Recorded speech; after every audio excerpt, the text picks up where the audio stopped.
Hey, what's going on everyone? Welcome back to the card shop.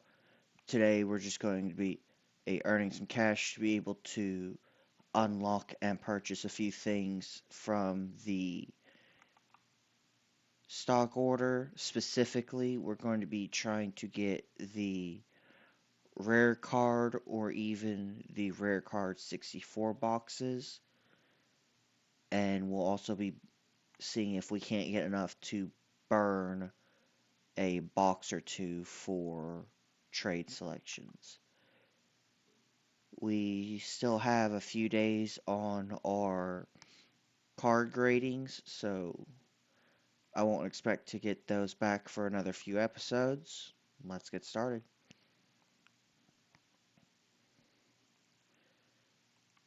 Okay, I've still got a few more before I can do Pauper.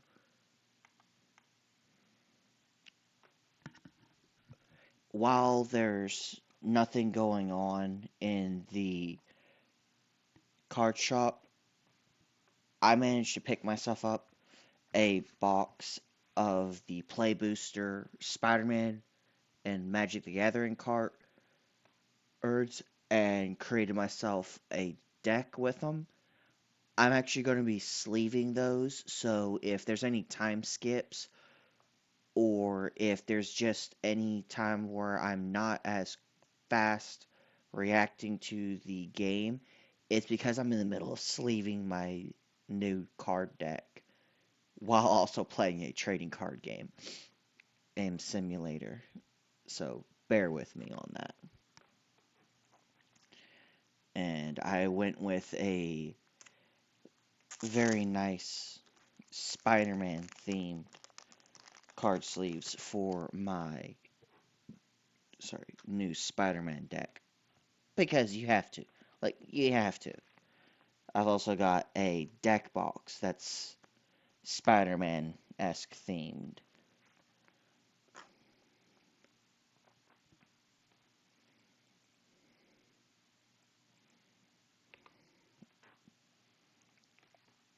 I will say though, one of the things that kind of is less of a huzzah and more of a why for me is from what I've read on the Magic the Gathering formats list, the Spider-Man cards can be used in standard or pioneer format, meaning you can create a 60 card deck that is legal to use in a tournament. Now, they may have decided to already update this, or they may have uh, just had it to where I was looking at it wrong.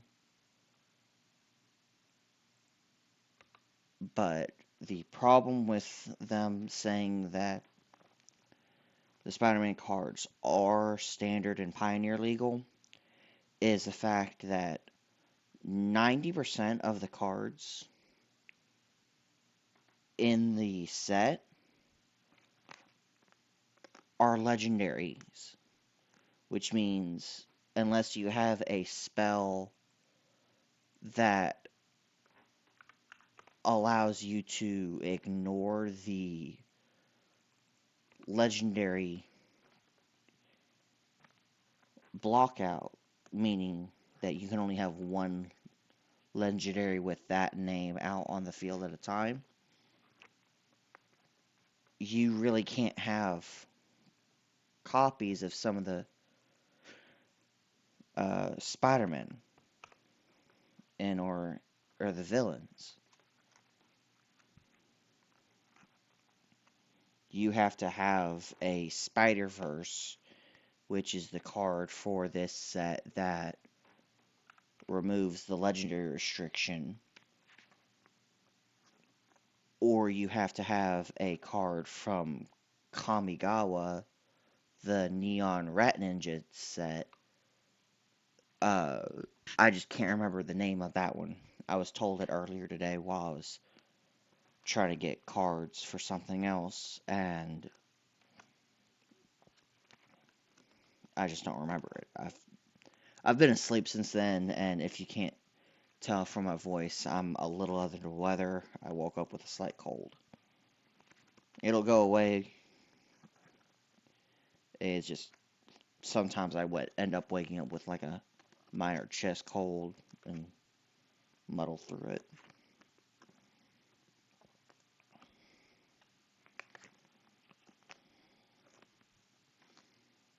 I'm actually about halfway through with my card sleeving, so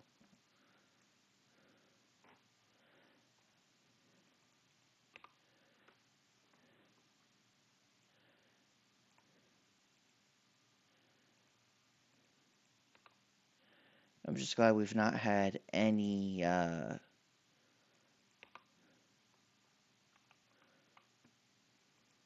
repute customers, any that decide to come in trying to make their bad hygiene our problem. Go ahead and take a moment to restock.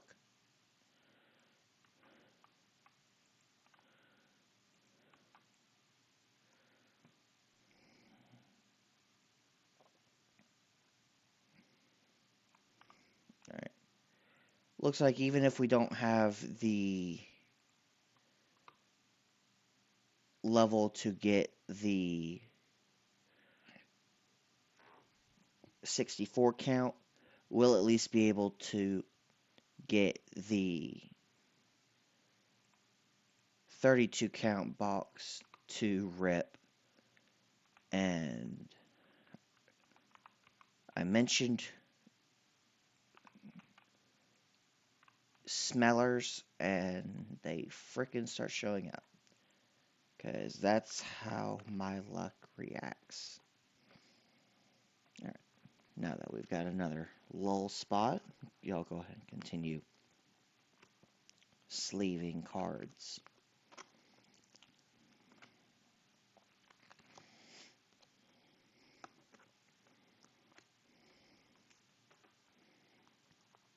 I know one thing I'm kind of looking forward to in this game is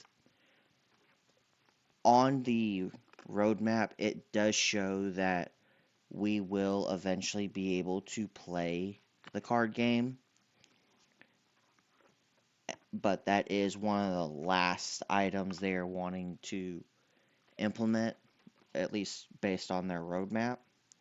They may decide to implement it early, or they may decide to do something in sooner with it, maybe even and give us like a preliminary and allow us to build our own deck using our collections and go from there. But I'm actually looking forward to that because once you get the shop attendance and you get things automated, the game becomes very idle unless you actively decide to take a role in the card shop. So I'll be looking forward to being able to have something to do more in game with the card game.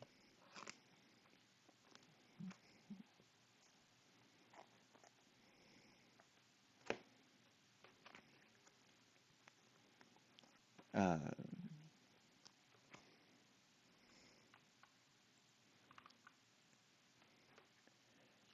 Going back onto the tangent I've been talking about with Magic the Gathering, we actually got one of our friends in my little group to start playing the game, and he was warned that I have some very, very aggressive decks. I've got a white-black that is vampires, clerics, and vampire clerics that will basically, anytime I gain life, you'll suffer. Anytime you lose life, you'll suffer worse because it'll make me better.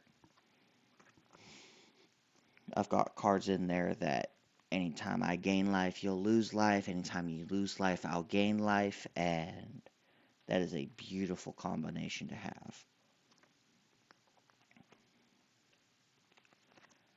I will also use a deck that is from the All Will Be One Phyrexian builds.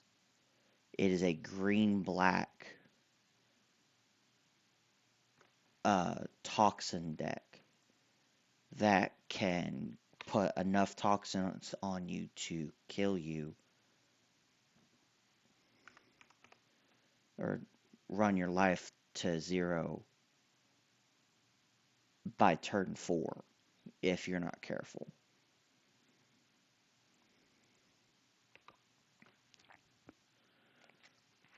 And that's just from the card effects of the low cost cards in it.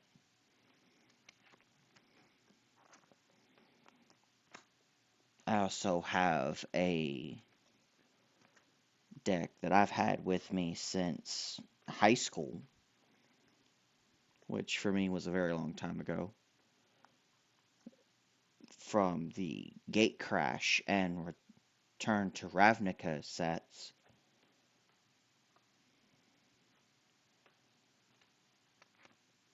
That is Orzhov. It's black, white, extort. And as I've seen, they don't do the extortion anymore.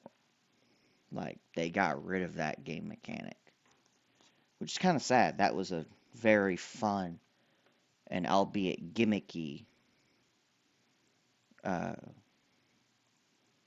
ability. Now, I have since updated that deck to have cards from practically everywhere, but they follow the theme of the deck.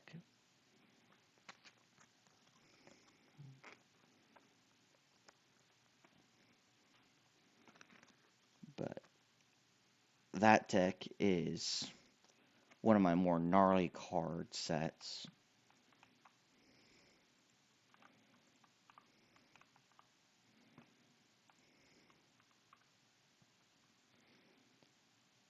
Anyway, looks like we had a set of turnaround. As y'all saw, I had spent quite a bit of my money just getting a extra storage shelf for display, as well as I had bought boxes to resupply the shop. That being said, I'm running out of time for this video. And the next one, we'll go ahead and do like I said, and we will burn a box as well as put out the next tier in cards for the card game. Please like the video, and I'll see you in the next one.